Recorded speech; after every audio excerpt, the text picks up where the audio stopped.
చేసి నీ రాజ్య సిద్ధపరచుకొని నామాన్ని మహిమించుకోమని ఇచ్చే సమయాన్ని బట్టి నీ స్తోత్రాలు చెల్లించుకుంటూ రక్షకుడు విమోచకుడు యేసు ప్రభువు నామమున స్తుతించు దినముగా అడిగి వేడుకొనుచున్నాము తండ్రి ఆమేన్. నువ్వు చదువుకున్న వాక్య లేఖన భాగాల్లో మనలను మనమే పరీక్షించుకోవాలి. ఎదుటి వారిని పరీక్షించడానికి మనము ఎవరు? రక్షించిన వాడు ఆయన కాబట్టి, పుట్టించిన వాడు ఆయన కాబట్టి, ఒకవేళ జీవితంలో ఏది కలిగినా అది నీది కాదు, ప్రభు ఇచ్చినది. కానీ ప్రభు మనల్ని పిలిచినప్పుడు తిరిగి వెళ్ళాలి కాబట్టి మనదంటూ లోకములో ఏది లేదు. ఆయన ఇచ్చింది మనకు. ఆయన ఏమి ఇచ్చాడు? గొప్ప రక్షణ ఆయన ఇచ్చింది.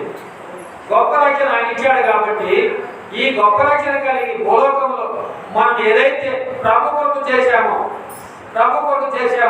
దానికి జీవించేవాడు ఆయనే. జీతం తీసుకుని వచ్చేవాడు ఆయనే. ఉదయకాలము 9 గంటలకు, 6 గంటలకు, 10 గంటలకు, అలాగా 5 గంటలకు ఎవరైతే పని చేశారో వారందరికీ జీతము ఒకటే. నువ్వు మొదలు రక్షింపబడ్డావా, ఆకలి రక్షింపబడ్డావా, రక్షణ ఉచితం.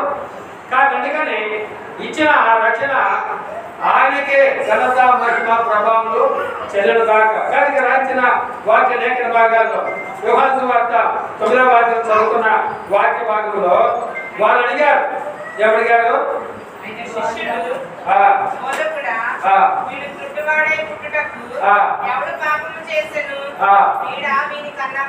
వీడా వీని కన్నవారా? వీడైనను వీని కన్నవారైనను పాపము చేయలేదు కానీ దేవుని క్రియలు వీని యందు ప్రత్యక్షపరచబడకే వీడు పుట్టినవాడుగా పుట్టాను. కానీ పాత నిబంధన 2 విధాలుగా కూడా మాట్లాడతారు. తల్లిదండ్రులు పాపం చేసే పిల్లలకు సంప్రాప్తమవుతారు. అయితే మరొక తలంలో వచ్చాడు, తల్లిదండ్రులు చేసిన పాప పిల్లల్ని వెంటాడుతూ అంటారు. ఏదైనప్పటికీ కూడా తల్లిదండ్రులు మంచిగా ఉన్నారంటే పిల్లలు కూడా యోగ్యులుగా వారు చేసుకుంటారు. వారి ధనాన్ని బట్టు, జ్ఞానాన్ని బట్టు, తెలియని బట్టు, ఏదైనా సరే. అయితే ఏదైనప్పటికీ కూడా వాళ్ళు అడిగిన ప్రశ్న మనం కూడా అప్పుడప్పుడు అడుగుతూ ఉంటాం. ఈ వ్యక్తి ఇలా ఉండటము దేవుడు మంచి పని బాగా చేశాడే అని అనుకుంటాం. అయితే ఒక దినము దేవుడి నుంచి లాభంట. కాబట్టి అంతకాలం కూడా మనుషుడు జీవించలేదు. ఒక్క దినము దేవుడి దృష్టిలో జీవించలేకపోయాడు. మా ఇందులో కనపడంలో మా ఇలా చెప్పుకుంటుంటాం. మరి నిన్నటి వారమే కానీ ఈ దినపు వారము మనము కాము. రేపేమి సంభవించినో మనకు తెలియదు.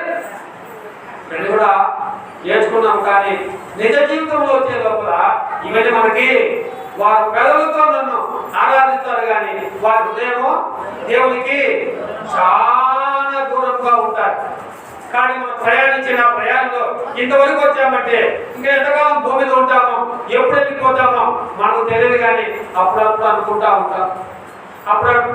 ఉంటాం. నేను పిల్లవాడిని అక్కడ ప్లాట్ఫామ్ ఆ పురుగు తీసుకొచ్చి వారిని కొంత అలా ఉంచుకున్నాం.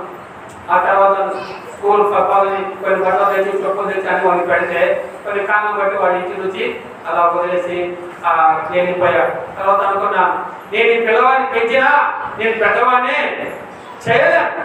ఒకవేళ మధ్యలో అలా వదిలేశానంటే వాడిని ఎవరు చూడాలి? నాకు ఉండవద్దు కానీ వాడి మీద ప్రేమ, నా కుటుంబం వెనక నా కుటుంబానికి వారికి ఎవరు కూడా వాడి పిల్లలే వాళ్ళకి భారమైపోతారు. ఎవరు పెంచాలి వారు, ఎవరు చూసుకోవాలి వారిని. కానీ ఏదైనప్పటికీ కూడా ఇలా ఆలోచించాను అని వెళ్ళిపోయాడు. ఏదైనప్పటికీ కూడా దేవుడు మనల్ని పెంచాలి, దేవుడు మనకు మేలు చేయాలి, దేవుడు మనకి ఇవ్వాలి. దేవుడు ఆశ్రయించిన వాడే ఆశ్రయించబడతాడు, దేవుడు దీవించబడతాడు. అందుకని బోయాలు కూడా ఒక మాట అంటాడు. ఏమంటాడు ముందు చూసి, అమ్మా నీవు దీవించబడిందాను, నీవు దీవించబడ్డ. ఎందుకంటే మాట ఆయన ఉన్నది మయాబు దేశంలో.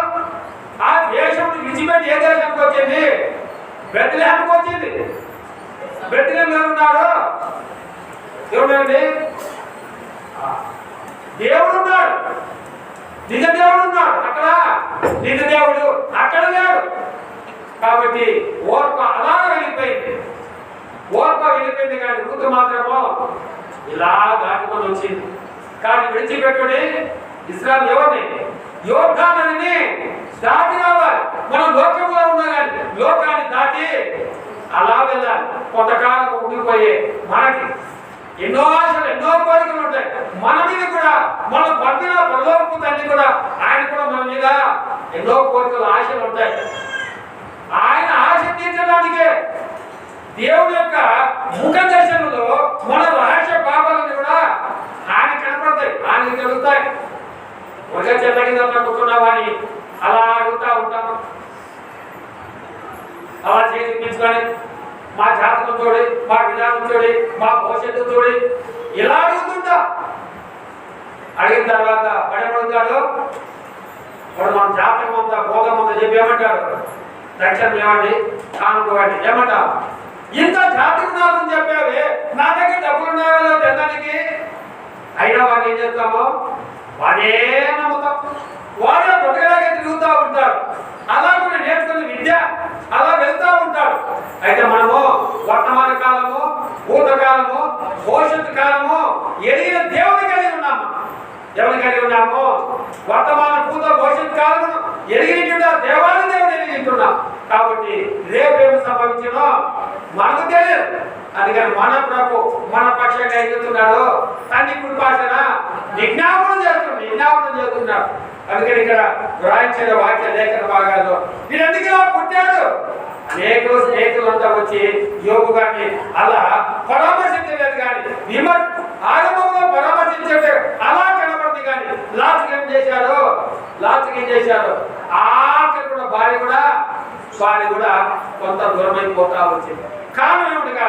అన్ని ఉంటేనే మిత్రులు, డబ్బున్న వాడికి మిత్రులు ఎక్కువ, డబ్బు లేని వాడికి మిత్రులు కూడా తక్కువ అయిపోతారు, దూరమైపోతారు. అందుకనే యోగు అది ఒకే మాట, యెహోవా ఇచ్చాను, యెహోవా తీసి ఎవరు కూడా మాట చెప్పలేరు. ఎవరికి ఆ మాట మనం చెప్పలేరు. నాకు ఒకడే ఒక కుమారుడు ఉన్నాడు, ఆ కుమారుడు తీసుకెళ్ళిపోయావే, వానికి ఇద్దరు కొడుకులు ఉన్నారే, వానికి ఇంత భూమి ఉందే, వానికి ఎలా ఉందే. ఒక సహోదరి ఒక ఇలా భర్త ఏమండి, ఆమె ఉన్నప్పుడే మన కుటుంబము, ఆమె ఉన్నప్పుడే మన కుటుంబం బాగుంది.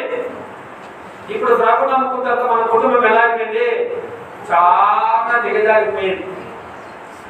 తన భర్తకి మరొకరితో సంబంధం లేదు, అప్పుడే బాగుంటుందని ప్రభు నమ్ముకున్న విడిచిపెట్టావు, తిరిగి లోకంలో అనగా ప్రభుత్వకి వచ్చాము. లోకంలో ఉన్నప్పుడు బాగుంది, ప్రభుత్వం వచ్చిన మన కష్టాలు ఎక్కువైపోయినాయి, దుఃఖాలు ఎక్కువైనాయి, రోగాలు ఎక్కువైనాయి, బాధలు ఎక్కువైనాయి. ఏమిటి కారణము? శ్రమ పడము. ఎక్కడ? లోకంలో శ్రమ పడము. ఏముందంట మనకి? మన ప్రభువు వారే శ్రమలు పడ్డారు. ప్రభు వారిని ఎవరు కూడా ఆశ్రయించలే. ఆ తల్లి మరియమ్మ గారు అలా ప్రభుని తీసుకొని వెళ్తా ఉంటే ఏ ఇంటి వారు కూడా యేసు ప్రభు ఇంటిలో తలుపు తట్టిందే గాని ఇదిగో నేను తలుపు నిల్చుండి తట్టుతున్నాను, ఎవడైనా నా స్వరమును విని తలుపు తీసినలా వాడింతకు నేను నాతో కూడా అతను ఏం చేస్తాడ కలిసి భోజనం చేస్తారు. లేచినటువంటి ఆ యొక్క లాజరు యేసు ప్రభుతో కూడా కూర్చొని ఏం చేస్తున్నాడు? భోజనం చేస్తున్నాడు. అనేకులు వచ్చారు ఎవరు చూడడానికి? యేసు ప్రభుని చూడడానికి వచ్చారు. కానీ యేసు ప్రభుని చూస్తూ మరెవరు చూశారు? లాజరును కూడా చూశారు. కానీ మనం కూడా మన పరిస్థితి కూడా ఇలాగనే ఉంటుంది. అందుకని ప్రభువు వారు అన్నారు, మనం దేవాలయంలో ఉంటున్నాం, దేవుని మధ్యలో ఉంటున్నాం. ఆయన కొడుకు కుమారుడు వెలుపటి ఆ వనములో ఉంటే ఒక రోజు గడుపుతా 1000 సంవత్సరముల కంటే గొప్పదన్నాడు, చాలా గొప్పదన్నాడు. అయితే దావీదు ఏమన్నాడు? చిరకాలము యెహోవా మందిరమున, చిరకాలము యెహోవా మందిరమున, చిరముగానే వాది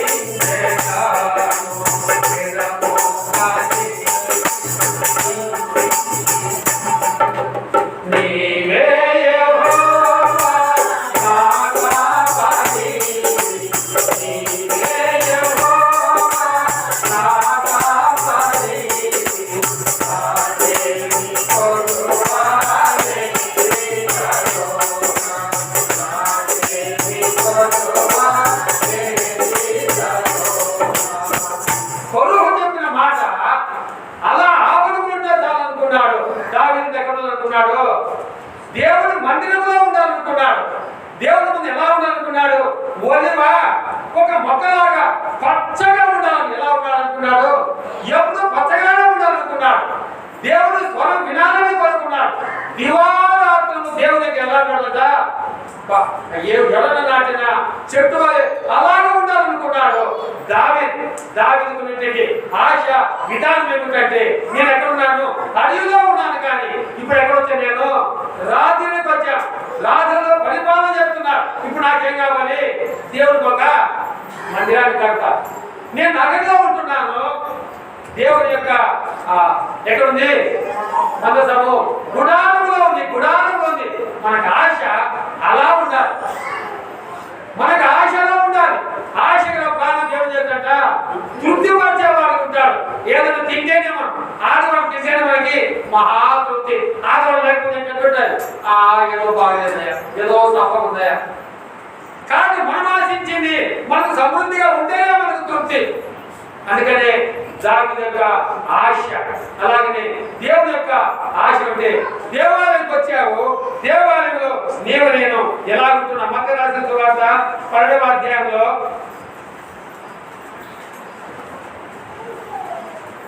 9వ వచనం చదవండి. ఆయన అక్కడి నుండి వెళ్ళి వారి సమాజంలో ప్రవేశించినప్పుడు ఇదిగో ఊచ చేయగలవాడు కనబడెను. వారు ఆయన మీద నేరం మోపవలెనని విశ్రాంతి దినమున స్వస్థపరచు న్యాయమా అది ఆయన అడిగి, అందుకు ఆయన మీలో ఎవడైనా ఏ మనుషుడైనా ఒక గొర్రె ఉండి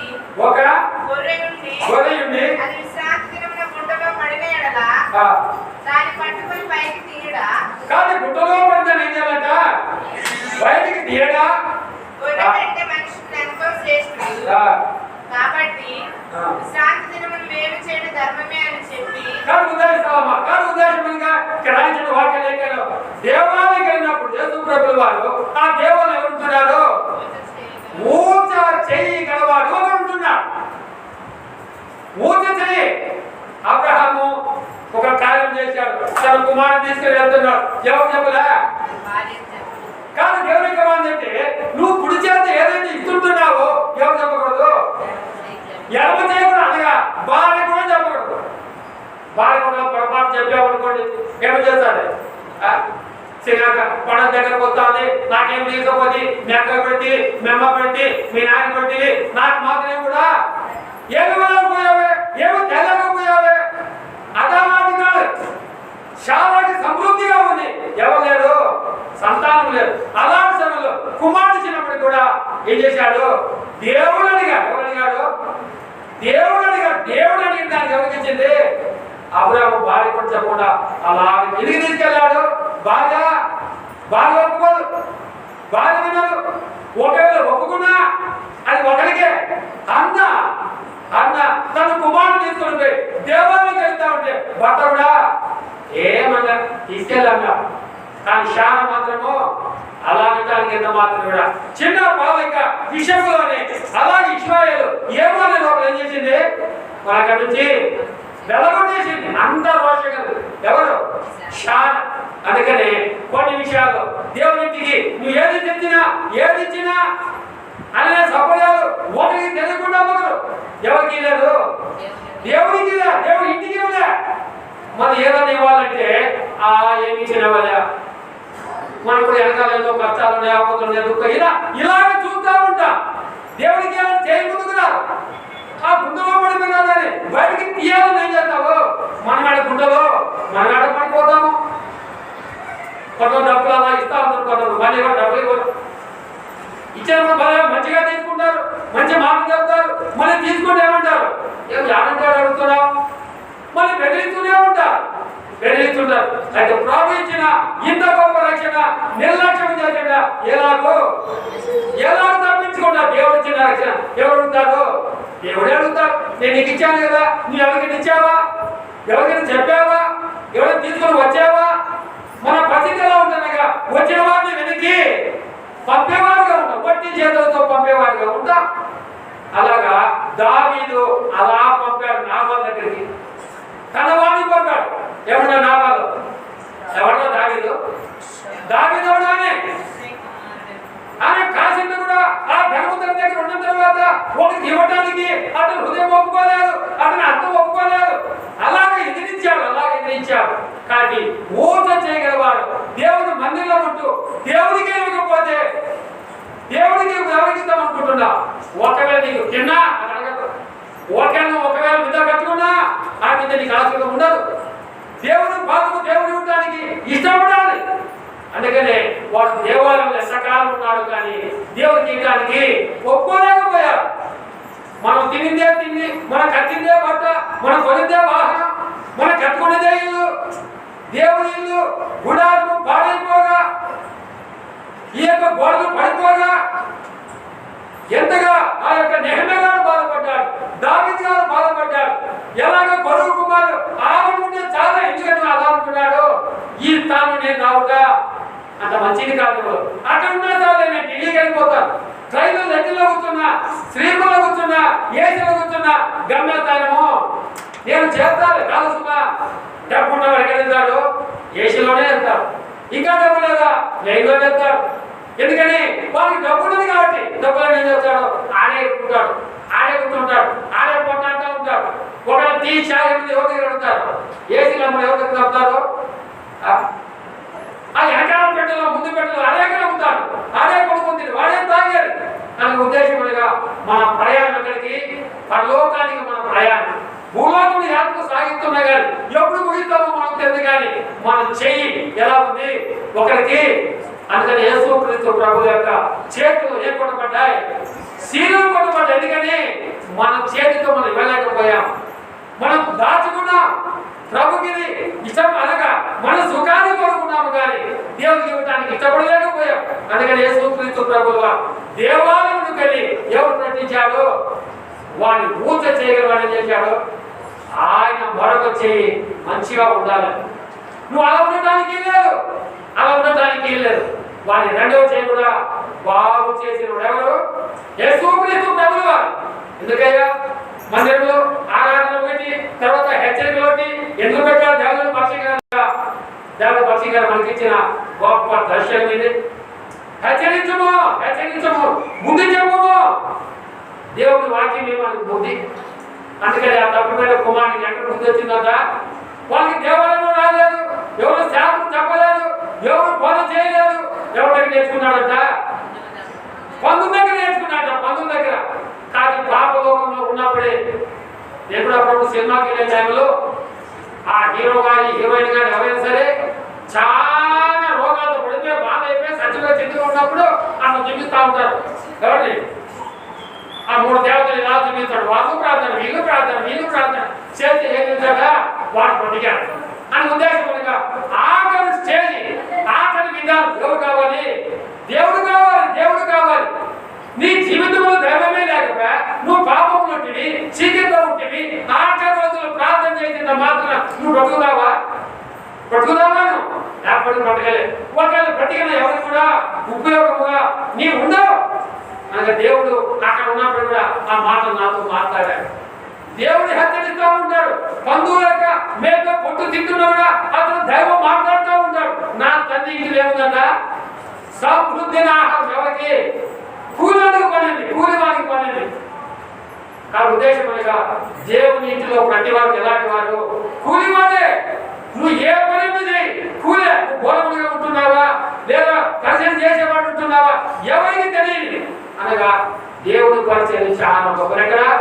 దేవుని ఇంటిలో. దేవుని లాంటి గొప్ప ఇల్లు ఏది? దేవుని గొప్ప ఇల్లు ఎక్కడ తెలుసుకున్నా? ఎప్పుడో ఆత్మానికి వెళ్తే భయంకరంగా పెద్ద అధికారులు అలా మనకు కనపడదు. ఆ చెప్పల్తాల్లో ఉంటారు. మనం చెప్పల్తాన్ చేసి ఆ గేట్ కాడ ముందర అతని కనీసం పక్కన అది ఉంది. చెప్పల్తాన్ పక్కన ఉంది. తీసుకోవడానికి పెట్టాలని కూడా అలా పెట్టాలని అలా చేసి అలా ఎవరు పెట్టాలండి? కానీ దేవుడు క్రమానికి మొదలు చేస్తున్నారు. ఆ యొక్క పునాదనగా ఆ సమాజం నుంచి బయట వేసినప్పుడు ఏం చేశాడు? తన యొక్క రుమాలు తన గుడ్డ చేశాడు. అలా చుట్టి ఏం చేశాడు? అలా పక్కన పెట్టాడు. మన పక్కనే స్టాండ్ ఉంది కనీసం ఆ స్టాండ్ లో చెప్పులు పెడతాము. ఎవరో వచ్చిన వారు చూసిన వారు ఏం చూస్తారు, బాగున్నాయి అలా విషయం ఎలా ఉంటాయి ఎవరో పట్టాలకు పోయినప్పుడు తెచ్చుకోవడం పోయినప్పుడు అట్లా తర్వాత చేసి పెట్టి పరిగెత్తుకుంటూ పోతుంటారు. కాబట్టి ప్రతిదీ కూడా క్రమం ఉండాలి, పద్ధతి ఉండాలి. లేకపోతే అందుకనే ఊత చేయగలవాడు మందిరం బాగుంటే యేసుక్రీస్తు ప్రభువు వారు వాడిని బాగు చేశాడు. మన అర్థం ఎలా ఉంటుందని దేవుడు మనకి ధాన్యం ఇచ్చాడు, దేవుడు మనకి జీవం ఇచ్చాడు, దేవుడు మనకి కూలి ఇచ్చాడు. ఆ కూలీలో కూడా విధవరాలు అందించింది, సమృద్ధిగా ఇచ్చింది కాబట్టి ఆమె సమృద్ధిగా వర్షం వచ్చేంత వరకు కూడా పిండి తక్కువ కాలేదు, నూనె కూడా తక్కువ కాలేదు. ఎందుకంటే యేసు ప్రభు యొక్క మాట అలాంటిది, శుభగల మాట ఆ మాట సెలవిచ్చేస్తారు. అందుకని రాసిన వాక్య లేఖన భాగాల్లో వాడు పూజ చేయగలవాడిన దేవుడు మందిరంలో యేసు ప్రభు ఉన్నాడు కాబట్టి వాడు క్షేమము పొందగలిగాడు. తర్వాత రెండు మనం చూస్తూ ఉంటాము. లూకా రాసిన సువార్త 14వ అధ్యాయం 11వ వచనం. దానికంటే ముందు లూకా సువార్త 11వ అధ్యాయం 10వ వచనం. విశ్రాంతి దినమున సమాజ మందిరంలో బోధించుచున్నప్పుడు 18 ఏళ్ల నుంచి బలహీనపరచు దయ్యము పట్టిన ఒక స్త్రీ అచ్చట ఉండేను.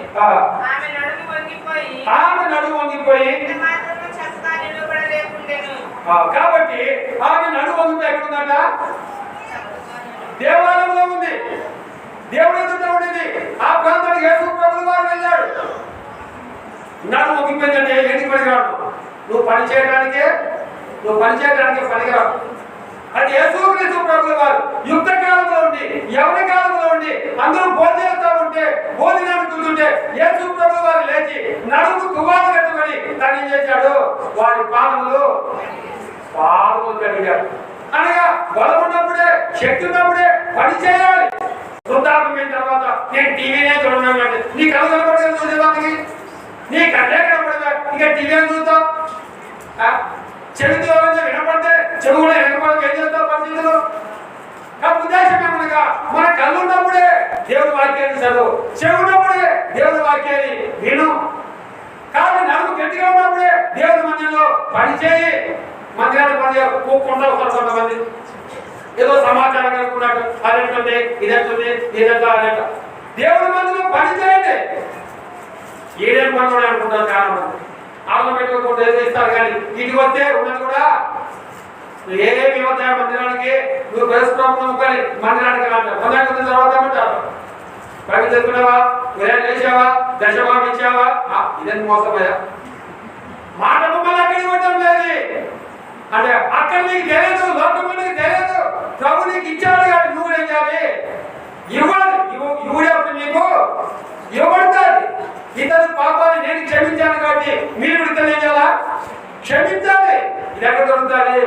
జీవగ్రంథంలో యేసయ్య మనకు నేర్పుతాడు, యేసు ప్రభు మనకి నేర్పుతాడు. కాదు అందుకనే ఫరో ఎంత కఠినముగా దాస్యము చేర్పించుకున్నా అక్కడ ఉన్నంత వరకు కూడా ఫరోకు వాళ్ళు ఏం చేశారు, లోబడి ఉన్నారు. ఫరోగానే గౌరవించారు, ఫరోకు ఎప్పుడు కీడు చేయలే. అయితే మొద్దిగా ఎక్కడైతే ఉంటున్నాడో ఎస్టేర్ ఎప్పుడైతే పరిపాలన చేస్తా ఉందో ఆ హైషాలు రాజకీయ ఎదురు పెట్టారు. ఎవరు? ఆ నమ్మకస్తులు ఎదురు పెట్టారు. ఎక్కడైనా పడింది. అందుకని మొద్దిగా ఆ గేట్ గారు ఉన్నాడు కాబట్టి వాళ్ళు ఏమనుకుంటున్నారు, యేసు ప్రభు అన్నాడు నన్ను గురించి మీరు ఏమనుకుంటున్నారు, ఏమన్నారు, ఒప్పుకోగలిగిందిగా అన్నా ఎన్నో మాట పేదన్నాడు. పేదరు నువ్వేమనుకుంటున్నావు, నీవు సజీవుడకు దేవుని కుమారుడు. ఎప్పుడైతే అన్నాడు ప్రభు అన్నాడు, నీకు పరలోకం నుంచి తండ్రి నీకు తెలియజేశాడు. పరలోకం నీకు స్వరం మనకి వినపడుతుంది. దేవుని స్వరం ఎలాంటిదాన్ని, మెల్లని స్వరమేయని. ఎలా స్వరం అది? అది మెల్లని స్వరం. అది అడావుడి కాదు, ఆవేశమని కాదు, సమాధానం ఇచ్చే స్వరం అది, మెల్లని స్వరం అది. అందుకని దేవుని స్వరము ఎక్కడ విన్నాడు? సమయంలో ఎక్కడ విన్నాడు? దేవాలయంలో విన్నాడు. ఎవరు విన్నారు? ఏది విన్నా? ఎవరు వింటున్నారు? దేవుడు ఒక సమయంలో ఒక్కొక్కటి మాట్లాడుతూ ఉంటాడు. ఇక్కడ సీనియర్ చూడలేదు మీరు, నేను చాలా సీనియర్ కదా అదే మనకు దేవుడు దగ్గర. దేవుడు ఎప్పుడైతే సౌలుకు పోగొట్టుకుంటున్నాడు. ఆ యొక్క అధికారం ఎవరు సమీపమైంది? దావీదుకి సమీపమైపోయింది, దావీదుకి దగ్గర అయిపోయింది. కానీ సమయంలో దేవుడు సిద్ధపడుతున్నాడు. ఎప్పుడైతే సమయంలో పిలిచాడు, ఎవరి దగ్గర పరిగెత్తున్నాడో, ఏ దగ్గర పరిగెత్తున్నాడు? నన్ను పిలిచావా? నేను పిలవలేదు. మళ్ళీ పిలిచాడు, నన్ను పిలిచాను, పిలవలేదయ్యా. అయితే ఈసారి నేను పిలిచానంటే ఇలా చెప్పు, చిత్తము నేను ఉన్నాను. అంతవరకే దైవం పిలిచాడు. ఒక్కొక్కసారి స్వరంతో మోషే ఇంటిలో ఉన్నాడు, దేవుడు పర్వతం పైన ఉన్నాడు. ఒక స్వరం వినబడింది. మోషే ఏం చేశాడు?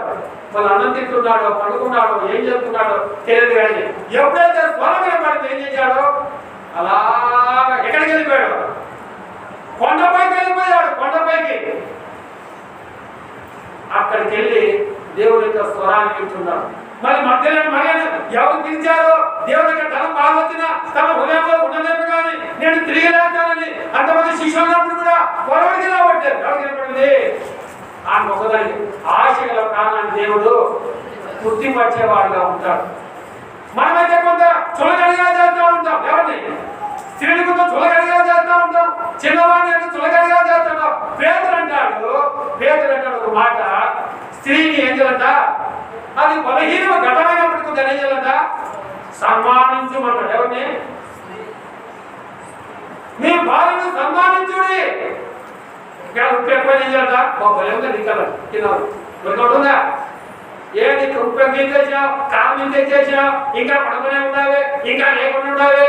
అత్తను లేచి పని చేస్తాను, నువ్వు మాత్రం పని చేయడమే లేదు. అత్త కూడా ఏం కావాలి? అత్తకు వంట కావాలి, సహనం కావాలి. ఈమె కూడా ఏముండాలి? భయం ఉండాలి. అదే ముందు లేకపోతే ఒకవేళ అనారోగ్యండి, ఒకే నీకు బాగాలేకపోతే ఉన్నావు పర్వాలేదు. నువ్వు అనారోగ్యంగా బాగాలేనప్పుడు కూడా గట్టిగా పెద్దలు చేస్తూ ఉంటావు. ఏదైనప్పుడు కూడా పేరు చెప్పిన మాట ఈమె ఎలాంట? సన్మానించు.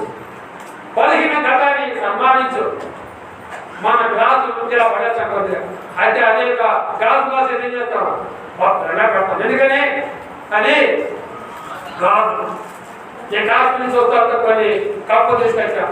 అప్పుడప్పుడు అలా దాన్ని చూసుకుంటాం. ఎక్కడి నుంచి తెచ్చామని అది కాశ్మీర్లో క్రీడల్లో కొన్నా ఆ గ్లాసు చూసుకుంటూనే ఉంటాం. కానీ దాని దేనికి కూడా దేనికి వాడం పురిగా చూసుకుంటూ ఉంటాం. కానీ మన ప్రభువు వారు అలాంటి వాడు కాదు. నువ్వు ఎక్కడున్నప్పుడు కూడా దేవునికి వాడబడే రీతిగా ఉండాలి. నన్ను పనికిరాదు, పని చేయలేదు. అయినా ప్రభువు వారు ఏం చేశారు? నీవు చక్కగా అనేకులుగా పెంచడం. ఒక ఆయన ఇలా అన్నాడు, అయ్యా స్వతంత్ర గారి దగ్గరికి వెళ్ళి అడిగాడంట, నా కాళ్ళు చేతులు పడిపోయినాయండి, కొంత ప్రార్థన చేయండి. నువ్వు కాళ్ళు చేతులు బాగైన తర్వాత నువ్వు ఏం చేస్తావు అడిగాడంట. అది ఏంటంట, నా అల్లుడు నా కూతురు వదిలేశాడు, ఈ కాళ్ళు చేతులు బాగైతే ఒక కథ చెప్తాను. కోరి కదా అల్లుడి కథ ముందు చెప్తానంట. ఎవరికి బాధ? వాడికి బాధ, వాడికి దుఃఖం, వాడికి ఆవేశం. ఎలాగైనా సరే వాడిని మాకు వదిలిపెట్టడానికి వీల్లేదు. అయితే ప్రభు చెప్పిన మాట ఏం చెప్పాడు? వాని కొరకు చాలా కష్టం. వాని కొరకు ప్రార్థన చేయమంటే చాలా కష్టం.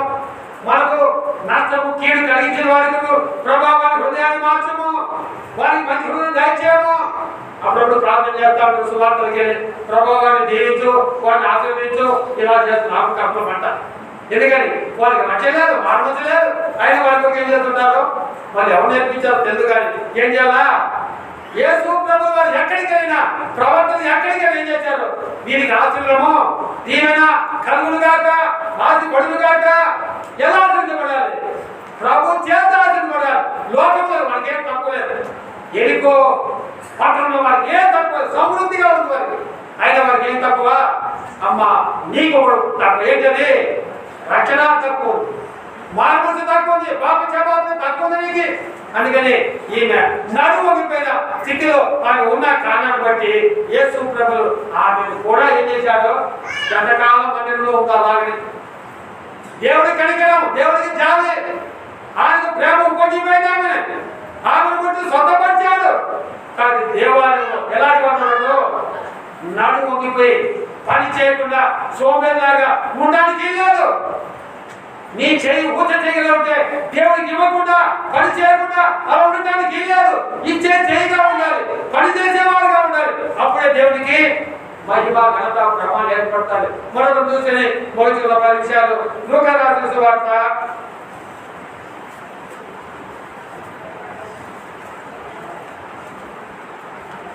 18వ అధ్యాయం 10వ వచనం.